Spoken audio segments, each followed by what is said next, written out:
Assalamualaikum warahmatullahi wabarakatuh. Sahabat Mubarak Azhari dimanapun berada. Saya membaca sebuah tulisan yang unik dan ajaib. Dan untuk menyimpulkan, saya ingin pendapat sahabat-sahabat semua kira-kira maksudnya apa ya. Nah, tulisan yang pertama itu bahwa Nabi Nuh alaihissalam itu berdakwah selama 950 tahun kepada kaumnya. Bayangkan, selama 950 tahun Nabi Nuh mendakwahi kaumnya untuk beriman kepada Allah Subhanahu wa ta'ala. Tapi hanya sedikit yang beriman. Tapi ketika saat naik ke bahtera, Nabi Nuh hanya memanggil sekali saja kepada seluruh hewan yang ada untuk naik di atas bahtera itu. Panggilan Nabi Nuh sekali saja untuk seluruh hewan. Mereka pun menyahuti panggilan ajakan Nabi Nuh dan seluruh hewan-hewan ini naik ke atas bahtera. Sementara manusia diajak selama 950 tahun, tapi hanya sedikit yang mendengar. Hewan sekali saja. Kira-kira apa maksudnya sahabat? Bantu saya untuk menyimpulkan ini. Apa pendapat kalian semua?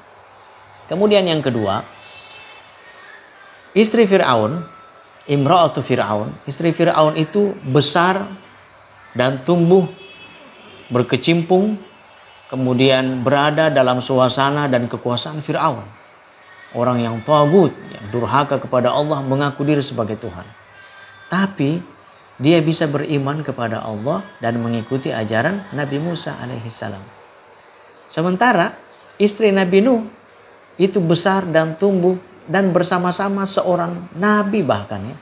Tapi berujung ternyata istri Nabi Nuh ini berpaling, tidak memenuhi ajakan Nabi Nuh. Bahkan dia ikut serta kepada orang-orang yang durhaka kepada Allah Subhanahu wa ta'ala. Kira-kira apa maksudnya sahabat?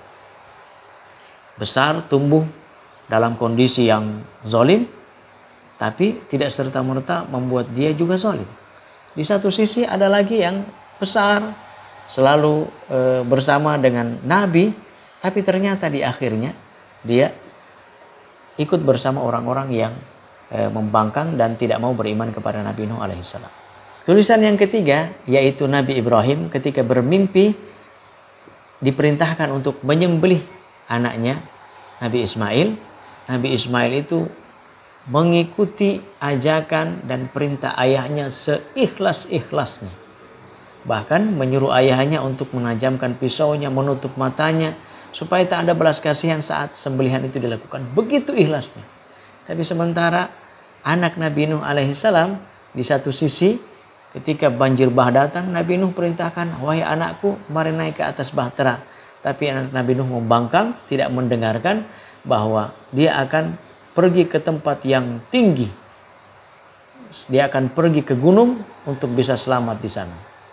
Nah, sahabat sekalian rahimakumullah, tulisan ini mari kita hayati bersama, kita ambil hikmahnya, dan silakan masing-masing sahabat kira-kira apa komennya untuk 3 tulisan ini. Apa kesimpulan kalian untuk 3 tulisan ini? Terima kasih. Assalamualaikum warahmatullahi wabarakatuh.